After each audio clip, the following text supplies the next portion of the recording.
ये कहानी है एक ऐसे CIA एजेंट की जिसने अकेले पूरे करप्ट सिस्टम के खिलाफ आवाज उठाई। उसकी प्लानिंग और हैकिंग की कोई मिसाल नहीं थी। साथ ही वह अलग अलग कंट्रीज में जाकर गैंगस्टर्स को खत्म करता है, सिर्फ अपनी वाइफ का बदला लेने के लिए। उसकी हर प्लानिंग इतनी परफेक्ट होती है कि उसे बचना नामुमकिन था। कहानी की शुरुआत वर्कशॉप में बैठा हुआ था। उसके सामने तार, सर्किट और कई इलेक्ट्रॉनिक पार्ट्स पड़े थे। वह CIA के लिए हैकिंग का काम करता था और टेक्नोलॉजी के मामले में उसका जवाब नहीं था। खाली समय में भी वह कुछ न कुछ नया बनाने में लगा रहता था। आज भी वीकेंड के दिन वह एक खास डिवाइस पर काम कर रहा था। तभी उसकी वाइफ लॉरा कमरे में आती है। उसके हाथ में ट्रैवल बैग होता है। वह जूनी को देखकर कहती है कि कुछ ही देर में उसे एयरपोर्ट के लिए निकलना है, लेकिन वह अभी तक अपने काम में ही लगा हुआ है। यह सुनकर जूनी तुरंत अपनी कुर्सी से उठ जाता है। थोड़ी देर बाद लोरा अपनी सारी पैकिंग पूरी करके घर के बाहर आ जाती है। जूनी मुस्कुराते हुए उसे पूछता है कि आखिर वह कितने दिनों के लिए जा रही है। लोरा बताती है कि लंदन में एक बड़ा फंक्शन होने वाला है जहां कई बड़े और अमीर लोग शामिल होंगे। इसी वजह से उसे लगभग 4 दिन वहां रुकना पड़ेगा। लोरा की बात सुनकर जूनी का चेहरा उतर जाता है। वह कहता है कि उसके लिए ये 4 दिन बहुत मुश्किल होने वाले हैं। लोरा हंस पड़ती है। दोनों कुछ देर तक बातें करते रहते हैं। उनकी बातों से साफ पता चलता है कि दोनों एक दूसरे से बेहद मोहब्बत करते हैं। इसी दौरान एक कैब उनके घर के सामने आकर रुक जाती है। लोरा जूनी को गले लगाती है और फिर कैब में बैठ जाती है। जूनी वहीं खड़ा उसे जाते हुए देखता रहता है। कुछ ही सेकंड में गाड़ी उसकी नजरों से ओझल हो जाती है और माहौल एकदम शांत हो जाता है। अगले दिन सोमवार होता है। जूनी हमेशा की तरह CIA के मुख्य दफ्तर पहुंचता है। बिल्डिंग के अंदर दाखिल होने से पहले उसकी कई स्तर की सुरक्षा जांच होती है। कैमरे, स्कैनर और कई एडवांस सिस्टम उसकी पहचान की पुष्टि करते हैं। पूरी जांच के बाद ही उसे अंदर जाने की इजाजत मिलती है। जूनी अपने डेस्क पर बैठकर रोज की तरह काम कर रहा होता है। उसका काम CIA के कंप्यूटर नेटवर्क पर नजर रखना और किसी भी साइबर खतरे को रोकना था। सब कुछ सामान्य चल रहा होता है, तभी अचानक सिस्टम में एक अजीब सी हलचल दिखाई देती है। कुछ ही सेकंड में जूनी समझ जाता है कि कोई अनजान हैकर CIA के सिक्योर नेटवर्क के अंदर घुस चुका है। वह बिना समय गंवाए अपने सिस्टम पर काम शुरू कर देता है। उसकी उंगलियां तेजी से कीबोर्ड पर चलने लगती हैं और कुछ ही पलों में वह उस घुसपैठिए को पूरे नेटवर्क से बाहर फेंक देता है। लेकिन मामला वहीं खत्म नहीं होता। अचानक जूनी की स्क्रीन पर एक मैसेज उभरता है। मैसेज भेजने वाले का नाम इनक्विलाइन लिखा होता है। वह लिखता है कि यह उसका असली नाम नहीं है और वह जूनी को नुकसान पहुंचाने नहीं आया। जूनी तुरंत जवाब देता है कि CIA के सिस्टम में कोई गलती से नहीं घुस सकता। अगर वह यहाँ तक पहुंचा है तो जरूर उसका कोई मकसद है। वह कहता है कि अगले 24 घंटों में एक बहुत बड़ी घटना होने वाली है। इतना ही नहीं, वह दावा करता है कि जूनी के ऊपर बैठे दोनों बड़े अधिकारी पूरी तरह ईमानदार नहीं हैं। जूनी को यकीन नहीं होता। वह समझता है कि शायद कोई उसे बहकाने की कोशिश कर रहा है। लेकिन दूसरी तरफ इनक्विलाइन कहता है कि अगर जूनी सच जानना चाहता है तो उसे तुरंत CIA के उस सर्वर रूम में जाना होगा जहां एजेंसी का सबसे अहम कंप्यूटर रखा गया है। यह सुनकर जूनी पहली बार सचमुच हैरान हो जाता है, क्योंकि उस जगह की जानकारी बहुत कम लोगों को थी। सच जानने के लिए जूनी तुरंत अपनी सीट से उठता है और तेज कदमों से सर्वर रूम की तरफ बढ़ जाता है। वहां पहुंचकर वह मुख्य कंप्यूटर को चालू करता है। शुरुआत में उसका इरादा इनक्विलाइन की लोकेशन पता करने का होता है ताकि वह जान सके कि यह शख्स आखिर है कौन। लेकिन जैसे ही वह ट्रैकिंग शुरू करता है उसके सामने कुछ अजीब दिखाई देता है। सिस्टम के अंदर पहले से एक छिपा हुआ प्रोग्राम एक्टिव हो जाता है। अगले ही पल उसकी स्क्रीन पर कई गुप्त फाइलें और रिपोर्ट्स खुलने लगती हैं। ये देखकर जूनी पूरी तरह चौंक जाता है। इन दस्तावेजों में ऐसे राज छिपे थे जिन्हें केवल कुछ बड़े अधिकारी ही जानते थे। रिपोर्ट्स के अनुसार कुछ साल पहले हुए कई बड़े धमाकों के पीछे आतंकवादी नहीं बल्कि एजेंसी के अंदर मौजूद कुछ लोग शामिल थे। सबसे हैरान करने वाली बात यह थी कि उन फाइलों में रूसो और LB के नाम भी जुड़े हुए थे। अब जूनी के चेहरे का रंग बदल चुका था। उसे समझ आ गया कि इनक्विलाइन कोई साधारण हैकर नहीं है। उसके पास ऐसी जानकारी थी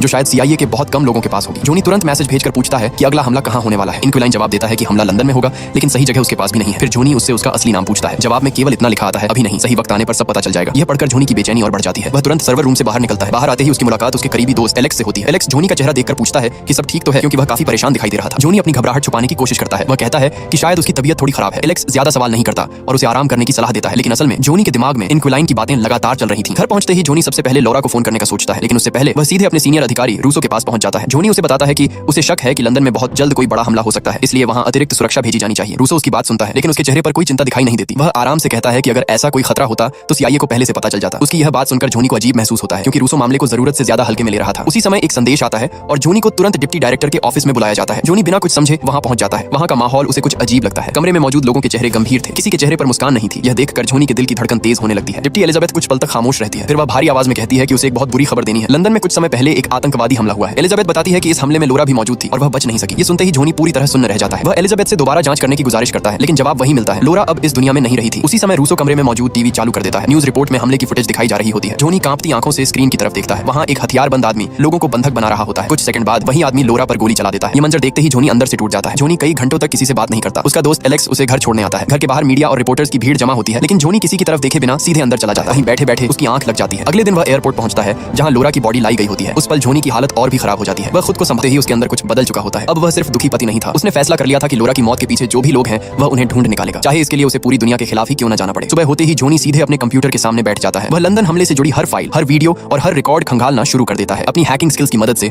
वह उन लोगों की जानकारी निकालने लगता है जो उस हमले में शामिल थे। कुछ ही समय में उसके सामने 3 नाम आ जाते हैं। उनमें एक औरत भी शामिल थी जिसका नाम सलीन था। बाकी 2 लोगों के नाम भी उसकी स्क्रीन पर दिखाई देने लगते हैं। जूनी अभी इन लोगों के बारे में और जानकारी जुटा ही रहा होता है कि तभी उसे रूसो और LB की तरफ से बुलावा आ जाता है। मजबूर होकर वह दोनों अधिकारियों के ऑफिस में पहुंचता है। वहां पहुंचते ही रूसो उसे बैठने के लिए कहता है। रूसो कहता है कि जूनी को अभी आराम की जरूरत है और उसे इस मामले में खुद को शामिल नहीं करना चाहिए। LB भी वही बात दोहराता है। वह कहता है कि CIA इस पूरे मामले को संभाल रही है और जल्द ही जिम्मेदार लोगों तक पहुंच जाएगी। यह सुनकर जूनी का गुस्सा बढ़ जाता है। वह कहता है कि उसने कुछ ही देर में उन लोगों की जानकारी निकाल ली है, जबकि CIA अभी तक कोई नतीजा नहीं निकाल सकी। उसे महसूस होता है कि ये लोग जानबूझकर मामले को दबाने की कोशिश कर रहे हैं। जूनी घर लौट आता है, लेकिन अब उसका शक पहले से भी ज्यादा मजबूत हो चुका था। उसे यकीन होने लगा था कि रूसो और LB किसी न किसी तरह इस पूरे मामले से जुड़े हुए हैं। अगर वह उनके सामने खुलकर काम करेगा तो शायद कभी सच तक नहीं पहुंच पाएगा। अगले दिन जूनी एक छोटी सी तैयारी करता है। वह अपनी शर्ट के अंदर एक रिकॉर्डिंग डिवाइस छुपा लेता है। इसके अलावा कुछ जरूरी कागजों पर भी एक बेहद छोटा माइक्रोफोन। फिर बाद वही कागज रूसो के ऑफिस में पहुंचा पहुंचा दिए जाते हैं। जोनी भी वहां मौजूद होता है। वह उन फाइलों की तरफ इशारा करके कहता है कि इन दस्तावेजों पर उनके अपने हस्ताक्षर मौजूद हैं। फिर वह कई पुराने मामलों का जिक्र करता है जिनकी जांच शुरू तो हुई थी लेकिन बाद में अचानक बंद कर दी गई। जोनी सवाल पर सवाल पूछने लगता है। वह कहता है कि आखिर उन मामलों का रिकॉर्ड कहां गया, जांच पूरी क्यों नहीं हुई, इतने बड़े हादसों के बाद फाइलें गायब कैसे हो गई। उसकी बातें सुनकर एलबी का चेहरा गुस्से से लाल हो जाता है। एलबी मेज पर हाथ मारते हुए कहता है कि जोनी अपनी हद में रहे। फिर वह उसे नौकरी से निकालने और बर्बाद करने जैसी बातें करने लगता है लेकिन जोनी डरने के बजाय मुस्कुरा देता है। वह कहता है कि धमकियां देने से बेहतर है सच का जवाब दिया जाए। रूसो बीच में बोलता है और पूछता है कि आखिर जोनी चाहता क्या है। इस पर जोनी साफ शब्दों में कहता है कि उसे किसी इनाम या मदद की जरूरत नहीं, वह सिर्फ स्पेशल फील्ड ट्रेनिंग चाहता है। उसके बाद वह खुद उन लोगों तक पहुंचेगा जिन्होंने लोरा की जान ली थी। एलबी मजाक उड़ाते हुए कहता है कि लगता है जोनी खुद को कोई एक्शन हीरो समझने लगा है। लेकिन बात कुछ घंटों के लिए बाहर जाती है। यही मौका जोनी को चाहिए था। एक दिन जैसे ही सलीन अपने अपार्टमेंट से निकलती है जोनी तुरंत वहां पहुंच जाता है। कुछ ही सेकंड में वह लॉक खोलकर अंदर दाखिल हो जाता है। फिर पूरे घर की तलाशी लेना शुरू कर देता है। उसे उम्मीद थी कि शायद वहां से बाकी आतंकियों तक पहुंचने का कोई सुराग मिल जाए। घर के अंदर उसे कई तस्वीरें, पेंटिंग्स और दूसरी चीजें दिखाई देती हैं। शुरुआत में सब कुछ सामान्य लगता है लेकिन एक दराज खोलते ही उसे एक पिस्तौल मिलती है। यह देखकर उसका शक और बढ़ जाता है। वह गन अपने पास रख लेता है और बाकी कमरों की जांच जारी रखता है। तभी उसके फोन पर एक अलर्ट आता है। ट्रैकर बता रहा था कि सलीन उम्मीद से पहले वापस लौट रही है। यह खबर मिलते ही जोनी तुरंत अपार्टमेंट से बाहर निकल जाता है और थोड़ी दूरी पर छिपकर इंतजार करने लगता है। कुछ मिनट बाद सलीन अपने बॉयफ्रेंड के साथ वापस आती है। जैसे ही दोनों अंदर जाते हैं जोनी भी उनके पीछे पहुंच जाता है। वह गन निकालकर सलीन की तरफ तान देता है। जिस बदले के लिए वह हजारों किलोमीटर दूर आया था उसी बदले का पहला कदम उठाने में उसके हाथ कांपने लगते हैं। आखिरकार वह बिना गोली चलाए वहां से भाग निकलता है। बैंडो की बात सच साबित हो चुकी थी। सही वक्त आने पर भी जोनी फैसला नहीं कर पा रहा था। जोनी तेजी से अपने अपार्टमेंट पहुंचता है। उसका दिल जोर जोर से धड़क रहा था। उसे खुद पर गुस्सा आ रहा था कि इतना करीब पहुंचने के बाद भी वह कुछ नहीं कर सका। कमरे में पहुंचते ही वह इंक्विलाइन से संपर्क करने की कोशिश करता है। वह कई संदेश भेजता है लेकिन इस बार कोई जवाब नहीं आता। अगले दिन जोनी एक नया तरीका अपनाता है। उसे पता चलता है कि सलीन एक मेडिकल चेकअप के लिए आने वाली है। वह पहले ही उस क्लिनिक में पहुंच जाता है और चुपके से वहां मौजूद कंप्यूटर सिस्टम में वायरस छोड़ देता है। कुछ ही मिनटों में पूरे क्लिनिक का नेटवर्क बंद हो जाता है। सिस्टम खराब होते ही डॉक्टर और स्टाफ समस्या ठीक करने के लिए बाहर भागते हैं। इसी मौके का फायदा उठाकर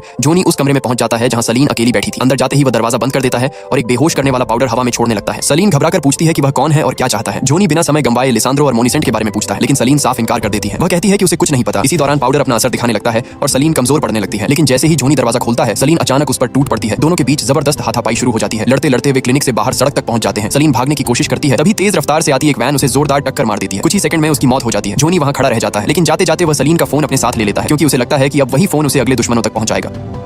जोनी एक पल भी वहां नहीं रुकता। उसे पता था कि पुलिस और खुफिया एजेंसियां बहुत जल्द उस इलाके को घेर लेंगी। वह तुरंत अपने अपार्टमेंट पहुंचता है और जरूरी सामान बैग में भरना शुरू कर देता है। सलीन का फोन उसके लिए किसी खजाने से कम नहीं था। फोन की फाइलें चेक करते हुए उसे कई नए सुराग मिलने लगते हैं। इसी दौरान उसे एहसास होता है कि अब उसकी पहचान छिपी नहीं रही। इसलिए वह फैसला करता है कि तुरंत दूसरी सिटी चला जाना ही बेहतर होगा। नई जगह पहुंचने के बाद जोनी कुछ समय के लिए एक बार में बैठ जाता है। वह लोगों के बीच रहकर खुद को छिपाना चाहता था लेकिन तभी उसकी नजर दरवाजे पर खड़े एक आदमी पर पड़ती है। वह आदमी कोई और नहीं बल्कि बैंडो था। बैंडो को वहां देखकर जोनी तुरंत अपनी सीट छोड़ देता है। उसे लगता है कि शायद सीआईए ने उसे पकड़ने के लिए भेजा है। वह तेजी से बाहर से निकलता है और भीड़ के बीच गायब होने की कोशिश करता है लेकिन कुछ देर बाद जब वह दूसरे क्लब में पहुंचता है तब भी बैंडो उसके पीछे पहुंच जाता है। अब जोनी समझ जाता है कि भागकर कोई फायदा नहीं होगा। वह बैंडो से पूछता है कि आखिर उसने उसे ढूंढ कैसे लिया। बैंडो हल्की मुस्कान के साथ कहता है कि दुनिया के सबसे तेज हैकर को ट्रैक करना मुश्किल जरूर है लेकिन नामुमकिन नहीं। इसके बाद बैंडो उसे समझाने की कोशिश करता है। वह कहता है कि जिस रास्ते पर जोनी चल पड़ा है उसका अंत बहुत खतरनाक हो सकता है। अभी भी वक्त है, सब छोड़कर कहीं दूर चला जाए। लेकिन जोनी साफ मना कर देता है। तब बैंडो सिर्फ इतना कहता है कि अब जो होगा उसकी जिम्मेदारी खुद जोनी की होगी। यह कहकर वह वहां से चला जाता है जबकि जोनी अपनी अगली मंजिल की तैयारी शुरू कर देता है। जोनी को सलीन के फोन से एक नई जानकारी मिलती है। उसी सुराग के सहारे वह तुर्की पहुंच जाता है। दरअसल इंक्विलाइन ने उसे वहीं आने के लिए कहा था। जोनी को अभी नहीं पता था कि इस रहस्यमयी शख्स की असली पहचान क्या है। बताई गई लोकेशन पर पहुंचते ही जोनी हैरान रह जाता है। उसके सामने कोई आदमी नहीं बल्कि एक युवा औरत खड़ी होती है। जोनी उससे पूछता है कि वह सीआईए जैसे मजबूत सिस्टम तक कैसे पहुंची। तब सारा एक दर्दनाक सच बताती है। वह कहती है कि उसका पति भी पहले खुफिया दुनिया से जुड़ा हुआ था। उसने रूसो और एलबी के कई राज्य जान लिए थे लेकिन सच सामने लाने की कोशिश में उसकी जान ले ली गई। सारा बताती है कि अपने पति से ही उसने हैकिंग और साइबर सिस्टम की कई बातें सीखी थी। उसी ज्ञान की मदद से वह सीआईए के नेटवर्क तक पहुंची। फिर उसने जोनी को चुना क्योंकि उसे पता चल चुका था कि लंदन हमले में उसकी पत्नी लोरा भी मारी गई थी। सारा कहती है कि शुरू में उसका मकसद सिर्फ रूसो और एलबी की योजना करने लगती है। पीछे से लगातार फायरिंग हो रही थी। गोलियां कार के आसपास से गुजर रही थी लेकिन सारा बड़ी समझदारी से गाड़ी संभाल रही थी। कुछ देर तक सब ठीक चलता है लेकिन तभी एक गोली सीधी सारा के सीने में लग जाती है। स्टीयरिंग पर पकड़ ढीली पड़ जाती है। कांपते हाथों से वह सारा को बगल वाली सीट पर लिटाता है। किसी तरह वह पीछा कर रहे सैनिकों से बच निकलता है और सीधे एयरपोर्ट की तरफ बढ़ जाता है। एयरपोर्ट पहुंचकर जोनी आखिरी सुराग का पीछा करने का फैसला करता है। अब उसके सामने सिर्फ एक नाम बचा था, लिसांद्रो। वही इंसान जो इस पूरे खेल का सबसे खतरनाक मोहरा था। जोनी विमान के जरिए उस जगह पहुंच जाता है जहां लिसांद्रो छिपा हुआ था लेकिन जैसे ही वह अपनी मंजिल के करीब पहुंचता है पीछे से कोई उस पर हमला कर देता है। जोनी कुछ समझ पाता उससे पहले ही बेहोश हो जाता है। जब उसकी आंख खुलती है तो वह खुद को एक बड़ी बोट पर पाता है। उसके सामने लिसांद्रो बैठा था। उसके आसपास हथियारबंद लोग खड़े थे। साफ था कि अब जोनी पूरी तरह उनके कब्जे में था। लिसांद्रो मुस्कुराते हुए कहता है कि जोनी ने उसके कई साथियों को खत्म कर दिया है। पहले सलीन फिर मोनिसेंट। उसे लगता था कि वह सब कुछ करके बच जाएगा लेकिन आखिरकार वह खुद उसके जाल में फंस गया। वह कहता है कि लंदन हमले का असली मकसद कुछ और था। लोरा उसकी दुश्मन नहीं थी। वह सिर्फ गलत समय पर गलत जगह मौजूद थी। इसी वजह से उसकी जान चली गई। लिसांद्रो बेशर्मी से कहता है कि अगर किसी को इस पूरे हादसे का श्रेय देना है तो रूसो और एलबी को देना चाहिए। वही लोग थे जिन्होंने पर्दे के पीछे बैठकर पूरा खेल रचा था। यह सुनकर जोनी को यकीन हो जाता है कि इंक्विलाइन शुरू से सच बोल रही थी। फिर अचानक लिसांद्रो एक पिस्तौल उठाकर जोनी की तरफ बढ़ा देता है। वह कहता है कि अगर इतना ही बदला लेना है तो अभी यहीं उसे गोली मार दे, लेकिन अगले ही पल जूनी पिस्तौल नीचे फेंक देता है। यह देखकर लिसांद्रो भी हैरान रह जाता है। असल में जूनी यहाँ लड़ने नहीं बल्कि जीतने आया था। उसे पता था कि अगर वह गोली चलाएगा तो शायद खुद भी जिंदा नहीं बचेगा, इसलिए उसने पहले ही एक अलग योजना तैयार कर रखी थी। हम देखते हैं कि लिसांद्रो की बोट अचानक अपना रास्ता बदलने लगती है। बोट का कंट्रोल सिस्टम ठीक से काम नहीं कर रहा था। लिसांद्रो के लोग मशीनें चेक करने लगते हैं, लेकिन तब तक बहुत देर हो चुकी होती है। जूनी मुस्कुराते हुए बताता है कि उसने काफी पहले ही इस बोट के सिस्टम में घुसकर इसे हैक कर लिया था। उसने बोट की लोकेशन सीधे रोमानियन सुरक्षा एजेंसियों तक पहुंचा दी थी। अब उनके पास लिसांद्रो के खिलाफ कार्रवाई करने का पूरा कारण मौजूद था। कुछ ही मिनटों में कई सैन्य जहाज बोट को चारों तरफ से घेर लेते हैं। हथियारबंद जवान अंदर घुस जाते हैं। सभी को गिरफ्तार कर लिया जाता है। जॉनी आराम से बैठकर पानी पी रहा होता है। इस बार उसने किसी को गोली नहीं मारी थी। उसने अपने सबसे बड़े हथियार यानी अपने दिमाग का इस्तेमाल किया था। थोड़ी देर बाद वह अधिकारियों को पूरी जानकारी देता है और सुरक्षित अमेरिका भेज दिया जाता है। अमेरिका पहुंचने के बाद जॉनी सारी जानकारी संबंधित अधिकारियों को सौंप देता है। उसके पास ऐसे सबूत मौजूद थे जो रूसो और एल्बी की असलियत दुनिया के सामने ला सकते थे। अब सच ज्यादा समय तक छुप नहीं सकता था। कुछ समय बाद हम एक प्रेस कॉन्फ्रेंस देखते हैं। वहां CIA की डिप्टी एलिजाबेथ मीडिया को बताती है कि एजेंसी के अंदर मौजूद कुछ लोगों ने अपने पद का गलत इस्तेमाल किया था। जांच में कई चौंकाने वाले तथ्य सामने आए हैं। एलिजाबेथ यह भी बताती है कि इस पूरे मामले का सच बाहर लाने में एक व्यक्ति ने सबसे बड़ी भूमिका निभाई। वह व्यक्ति कोई और नहीं बल्कि जॉनी था। उसी की दी हुई जानकारी और सबूतों की वजह से असली दोषियों तक पहुंचा जा सका। यह सब देखकर जॉनी को पहली बार सुकून महसूस होता है। लोरा वापस नहीं आ सकती थी, लेकिन उसके कातिल कानून के शिकंजे में आ चुके थे। दोस्तों, उम्मीद है अभी तक आपने वीडियो को लाइक और चैनल को सब्सक्राइब कर दिया होगा और कमेंट में जरूर बताना कि क्या आप भी किसी से इतना प्यार करते हैं जितना जॉनी ने लोरा से किया था।